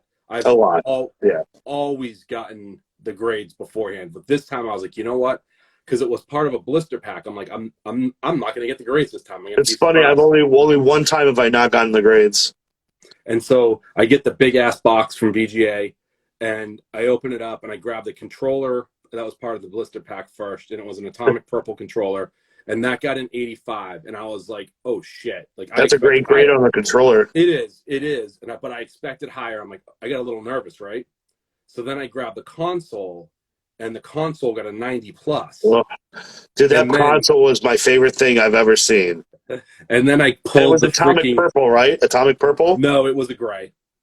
It was a gray. Okay. You had Atomic Purple though too. The Atomic Purple was the controller. Okay. And then I pull out the freaking Ocarina of Time, and it's a 95. Oh. And I was just. I've never gotten grades like that from VGA ever. Yeah, it was insane. Even if I deserve them, I've crossed over stuff that from 85 went like 985, or I've crossed over stuff that was 85 that went 968 plus or higher. Wow. 968 plus. But like, I've never gotten I don't think I've ever gotten a 95 from them, except on Switch, which like doesn't really count. So yeah, 95 cardboard's pretty special. Oh my God, it's so special. And that set that you had, oh my God, that was breathtaking. I mean, I had a challenge set once that was 85 plus sealed. I think I told you about this recently, right? Like, because I was looking at one, and right. An 85 plus, I don't think other people understand. When you see a challenge set up for sale, that thing is always qualified. Always. Yep. Sealed sets don't exist. No. So I had an 85 plus, and it was probably the one thing out of everything that I've owned that I probably should have kept. Yeah, that's what I was saying about the console. Like, at the time, it was a good deal. I know. I got a great amount of money for it. Yeah. And I still should kept it. What's an N64 90 plus non-qualified console today? Oh my God. I sold a qualified Jaguar 85. Atari Jaguar went for like 6,600. Jeez. I know, Munchkin's PlayStation 1 went for 18 grand at Metropolis of all places. Wow. I mean, that's a stupid number for a PlayStation 1 that wasn't even first edition. Yeah. I mean, consoles have done so well during this downturn that, honestly, there's two things that are doing well in the market, in my opinion. It's consoles, and it's, quite frankly, action figures, and primarily Star Wars and Turtles and Motu. Yeah. Action figures. Let's just say action figures. Transformers did well. Action figures, Yeah. right? But N64 has done well, but they've still sort of seen a decline, right? Like Mario Kart has done stupid. Yeah. And it's crazy to me because of all the games in the entire library of like human existence, the only one that really lives up to Mario Kart 64 is Super Mario 1. Maybe Super Mario 3, but Mario Kart 64 is probably the game that's I'm just speculating completely, but probably the game that's been played the most, if you take it across all variants of the game, is probably the one that's people spend the most time on. Yeah, it's probably either that or Super Smash Brothers, right? Right. I think Mario Kart, though, because maybe it's just personal, but I think everyone I know, my wife plays Mario Kart, and she doesn't play games. Yeah, non-gamers play Mario Kart, absolutely. Yeah. I don't know. I think that the fact that a 9.6 went for 30,000 is the stupidest thing. I don't care about the recession. That's a dumb price. Yeah. No, I agree. And having one, it's like, oh man, you see it, but like to me, I mean, it doesn't really matter because mine's not going anywhere. I mean, I was offered 6 figures for it at one point, and that's a lot of freaking money, right? Like that's a lot of friggin' money. And but at the end of the day, that's Mickey Mantle. That's Mickey Mantle in a 10. Yeah. PSA 10, Mickey Mantle. Yeah, no 9.8s exist for Mario Kart 64. You have the second highest graded after the 9.6 A++. Right. It's tied with another 9.6 A+, and that basically gives you, instead of a 10 in Mickey Mantle, it gives you a 9.5. Yeah. Right. I mean, that's disgusting. Yeah. It's awesome. Like I said, it's not. There's certain games that are gonna go to the end, and that's one of them. The Ocarina's another one. Ocarina is a big one.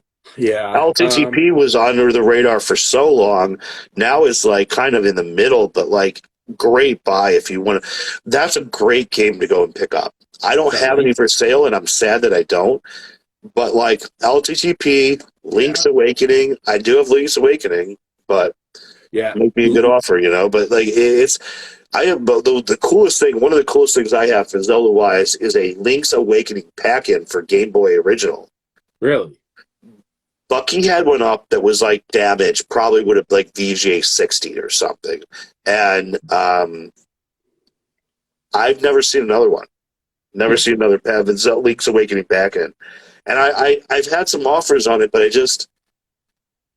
it's hard to sell something that crazy rare. It's a VGA 80, which is like, of course, it's a great grade and something like that. Mm-hmm. I just, I can't bring myself to part with it. So that's one that I don't have. I have the Link's Awakening DX, but you got that one from me, the 9.6 Plus. That's beautiful. That foil copy. Yeah, that's pretty cool. So I feel like I've banged out pretty much the key pieces for me for Game Boy Color. Yeah, I've got the Shantae, the Crystal, and high grade DX. You want to talk about by the way, you want to tell people a little bit about the foil copies? I mean, I think that's important for people to know if they haven't collected Game Boy Color before.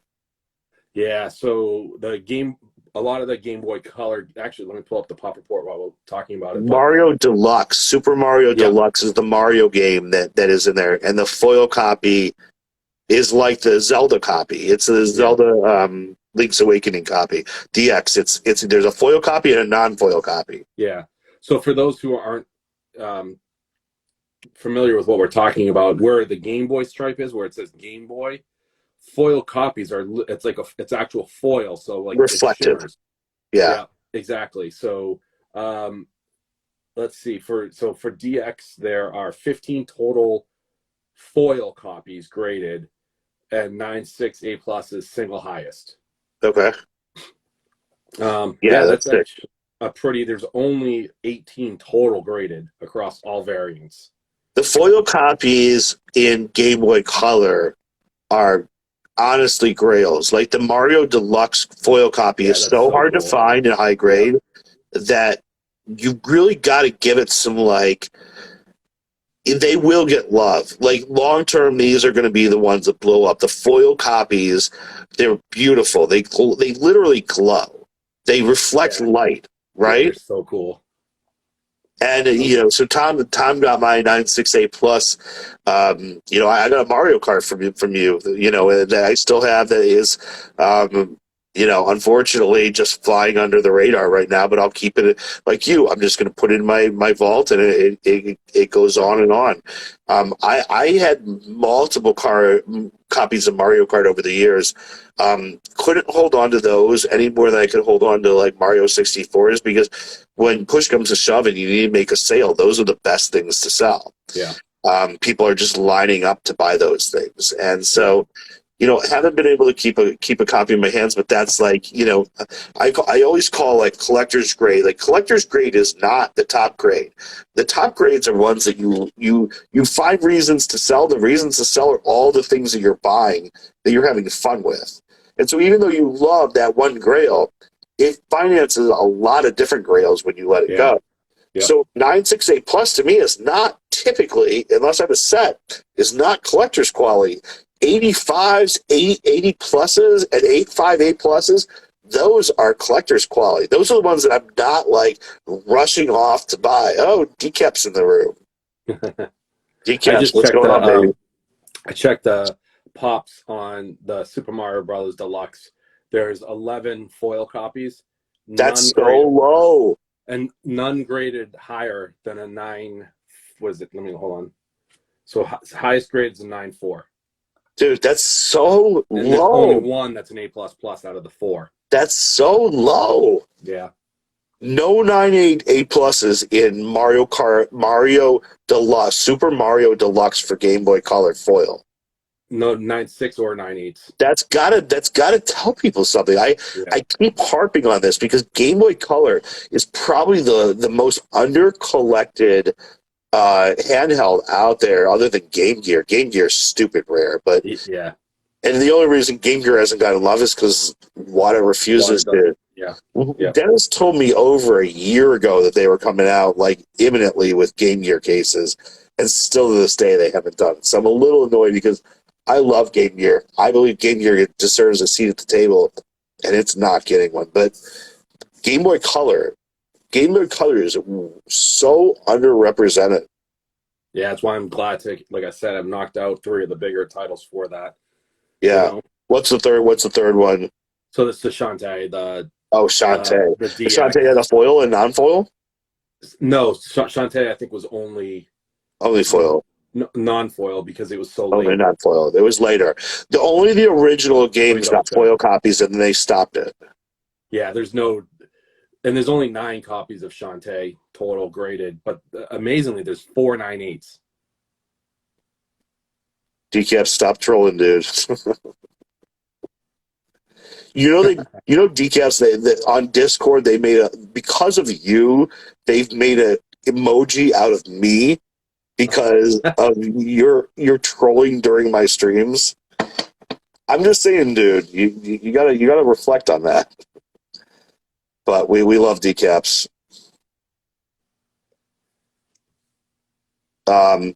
So what's your play for this weekend? I know there's Friday there's a lot of games going off. Well, what are you going after anything? I don't know. I think it's I always say that I am, and then the game that I think I'm gonna make a run at, literally as soon as it comes live, it's like you see the freaking feed, and it's like, okay, it's already out of my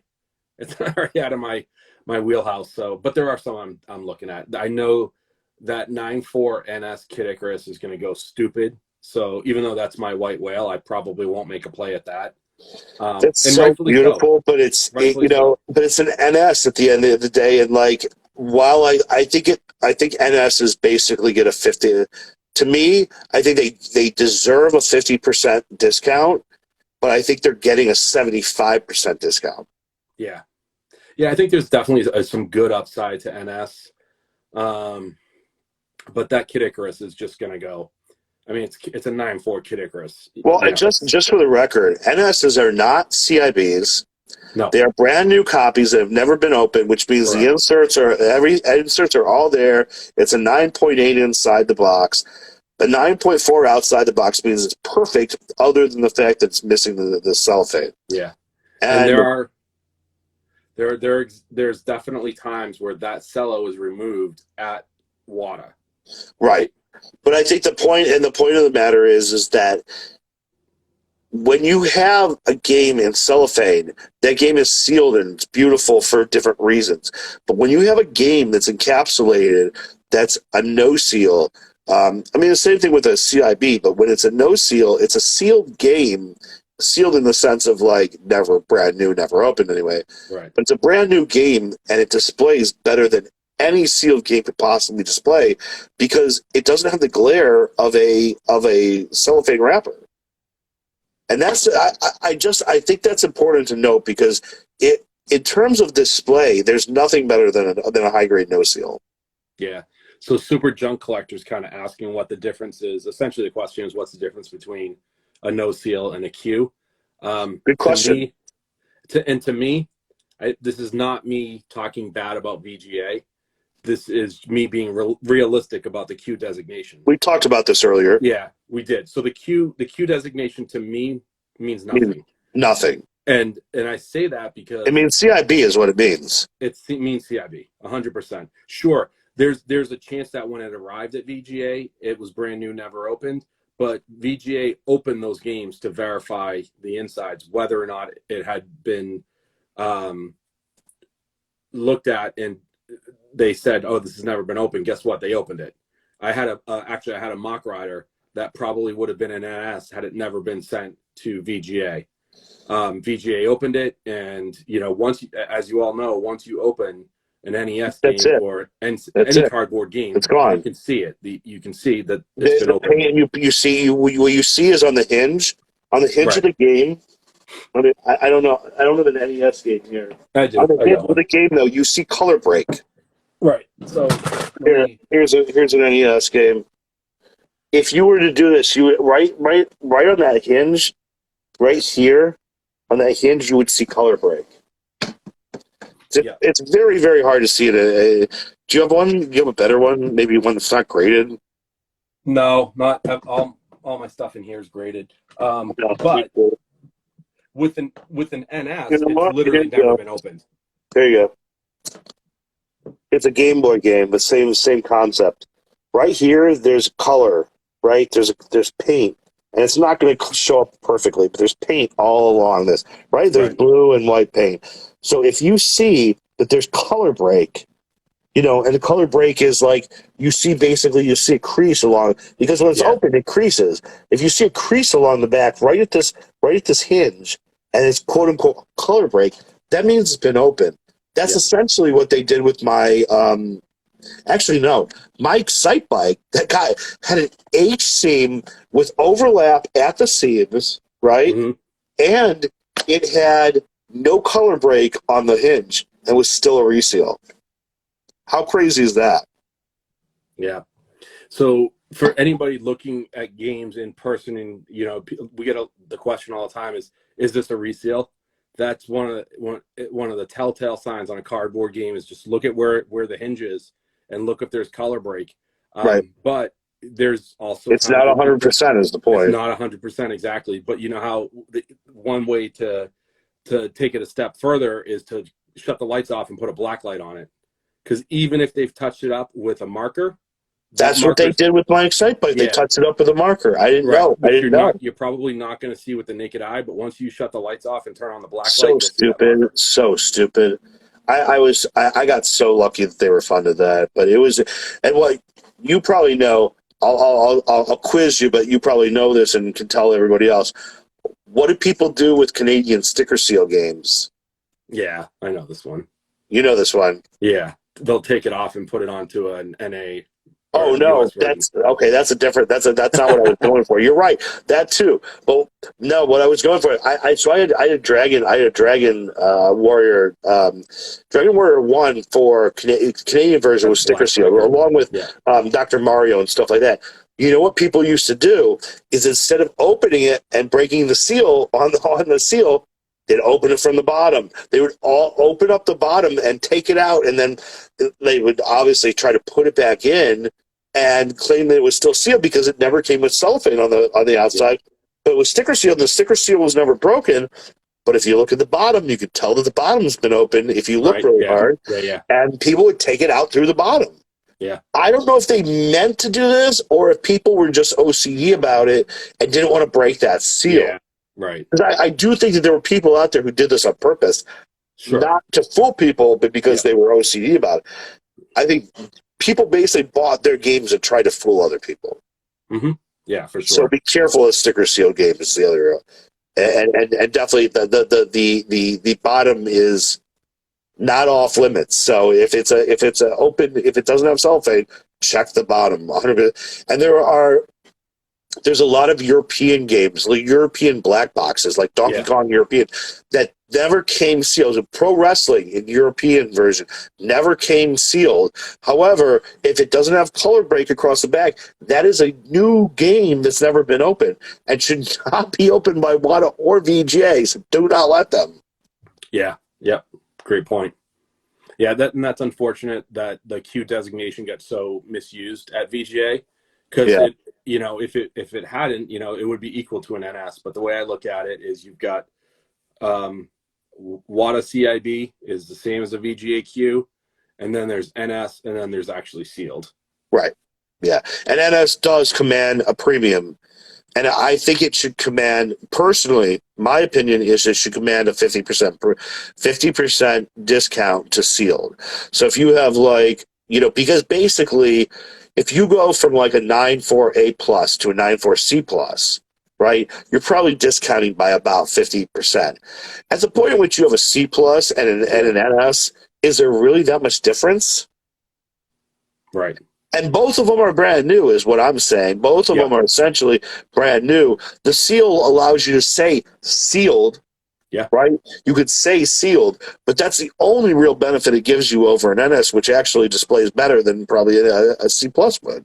Yeah, and when you search the WATA pop reports, NS is under sealed. So if you hover over a game, it'll say A++, A+, and NS if there's an NS out there. Well, I'm gonna get geeky about my own game for a second. I got that Duck Hunt, that 7.5B+. Now, if you look on the pops, there's 2 in that variant, which is the second variant sealed, right? Yeah. The first one, though, is like a 9.0, but it's a 9.0 NS.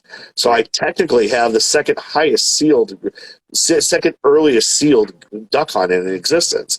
Mm-hmm. I get extremely geeky about that, and I haven't listed it for sale. I don't want to post, or maybe I posted it just for fun, but I it's not something I'm looking to sell. I want to hold that till forever because at some point somebody is going to look for an early printed Duck Hunt, and there's one earlier. But I made the mistake when I was collecting Tyson. I knew that the oval seal was too late in the game, and we've seen a big decline in oval seals because there's too many. But I thought that the round seal, Rev A, and no Rev A were equivalent.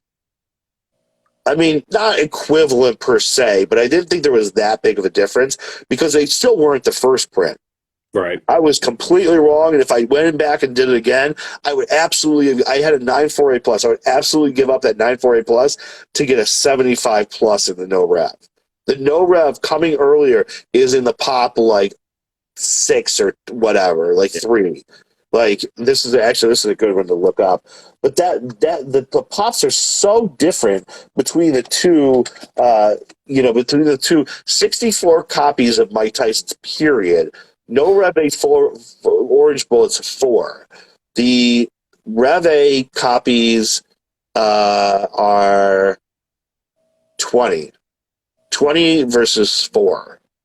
So the highest one is a 9.4A+ in the no Rev A, but there's 20 other there's 6 copies, 4 9.4A+ alone in the round seal that isn't the no Rev A. I mean, and there's no first prints ever graded that we know there's one out there. Yeah. One of them joined the stream today, but we know there's one out there. I'm not going to name people because they'll get pissed. But the point is, there's one of those, and there's 4 of the next one, and then there's 20 of the following one. Huge difference. Mm-hmm.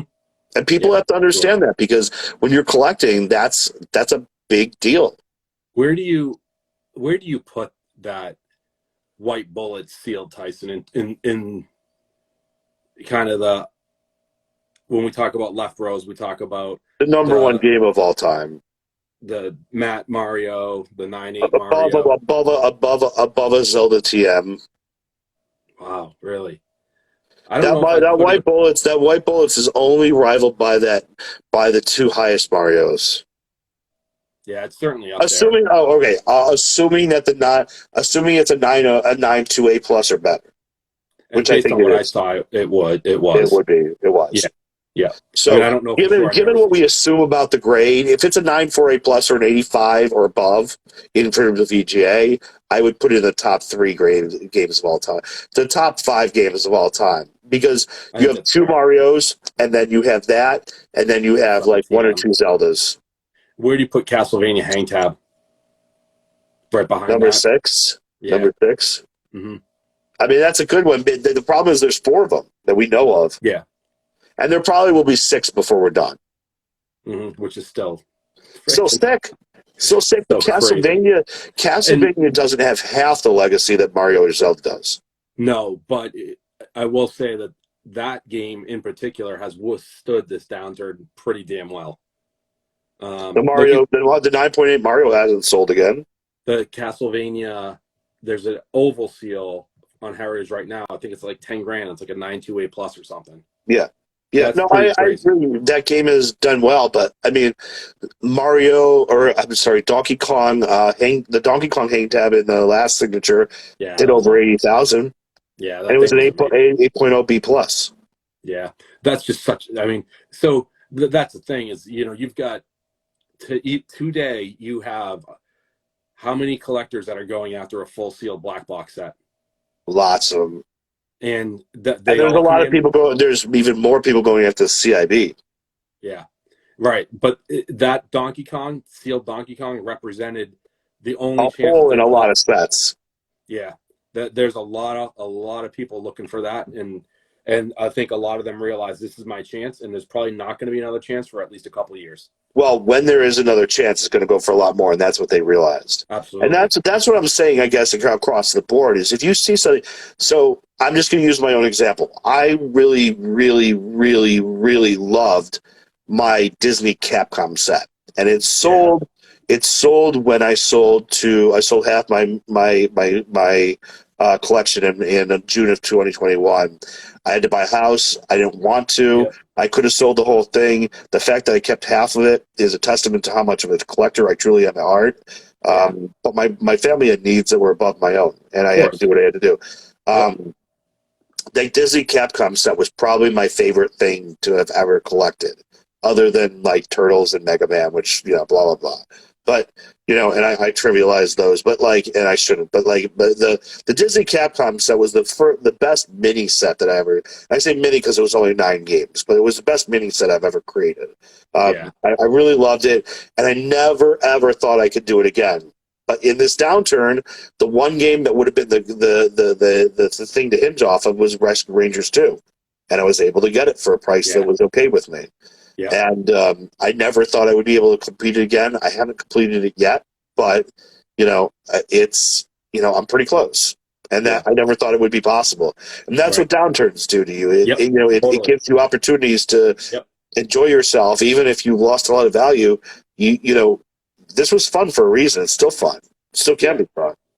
And I just pulled up the pops on Donkey Kong. This is surprising to me. I knew it was rare, of course. There's only 4 total graded copies. Wow. There's 3 hang tabs. There's 1 no rev A. This is the Donkey Kong 3, though. This is Donkey Kong. Wasn't Donkey Kong 3 the one that sold, though? No, it was Donkey Kong. It was. Was it really? It was the original. Yeah. So. So that's even bigger than I thought. The no rev is an 8.5B.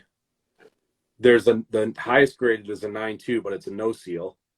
That 9.0 B plus is the single highest graded one. That's not what's sold, though. I'm pretty sure it was an 8.0 B plus. I thought So it was the then Donkey Kong 3. you might be right on that. It But was. It was an 80B plus in Donkey Kong 3. It and that wasn't sold for even the how much? first. It was at 1 of 5. There's 11 copies graded. 3 of them are circle sealed. 8 of them are hang tabs. 3 of them. It was a Donkey Kong 3. I'm like almost positive. Let me look it up. I'm on Heritage already, but I'm pretty sure it was that was the last Heritage auction.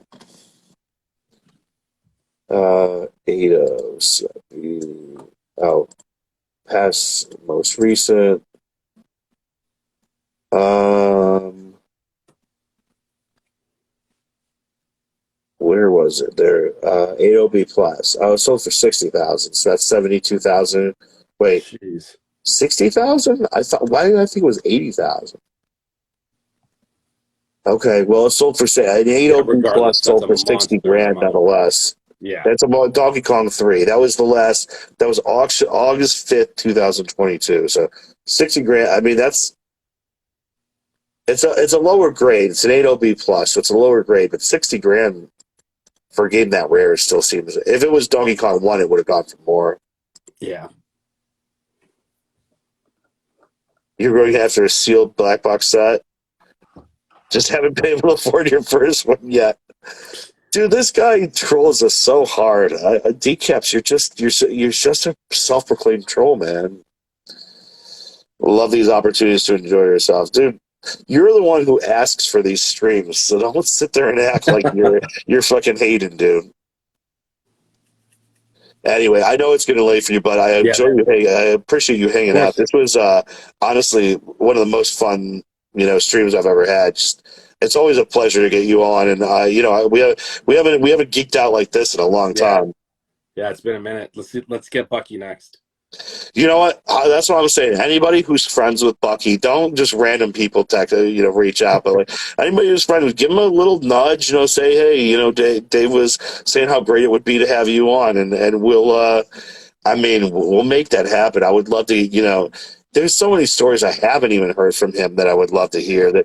I know, Don't even compare. I mean, the stuff I've heard is only the tip of the iceberg, and for sure. he's such an interesting person. So I hope he decides to come on. But I will take the second. I've got Sunday. A lot of I posted his collection today. Time Capsule Museum. My buddy, his name is Peter. He is going to come on and show us the 4 rooms Oh, that cool. he showed us today on his stream, and I'm super excited to show off his. He is just such an interesting guy. Has really been buying what he loves at nonstop speed. I really think everybody owes him more appreciation than a lot of people realize. But yeah, he's going to come on Sunday, and we're going to take a look at his massive collection. And then next Wednesday, I got Dylan from Get the Greg Games, and one of my favorite people in the entire world, probably Peter Traglia from Overheat Games, coming on. The two of Cool. them are going to come on, and but Tom, we got to do this again. Well, maybe we'll get a third person, and we'll geek Yeah, out we'll even work. more. We'll work on Bucky. We'll work on Bucky. I'd love to get him, but there's a lot of other people who haven't shown face, like Dan Kaplan, who need to, and we'll just work on pushing him into the spotlight, because he's definitely Yeah, a face that needs to be and we seen. can get everybody to troll him while he's on. Oh yeah, I mean it's his favorite pastime, and yet he's one of the nicest guys. But if you join these streams, you would think he hates us. Yeah, it's all good, man. It's all in good fun. It makes it more interesting, right? No, but you know what? We deal with him anyway because we like him. Yeah, we should get him on. You're right. Yeah, Dan. I mean, it's time for you. It's time for you to show your face. You are a face, bro. So he always says, "I'm not a face." I'm like, "Yeah, you're a face, bro. You just don't know it yet." He was But born to Tom, do this. always a pleasure. Thank you Yeah, so you too, much. man. Of You cool course. if I post this to YouTube or? Absolutely. Yeah, Okay, go right cool. ahead, man. Yeah, this was a pleasure, and we definitely need to do it again. Absolutely, man. Have a good All one. right, Thanks, buddy. everybody. Thank you for joining. Everybody at home, thank you for watching on replay too. Cheers. Cheers.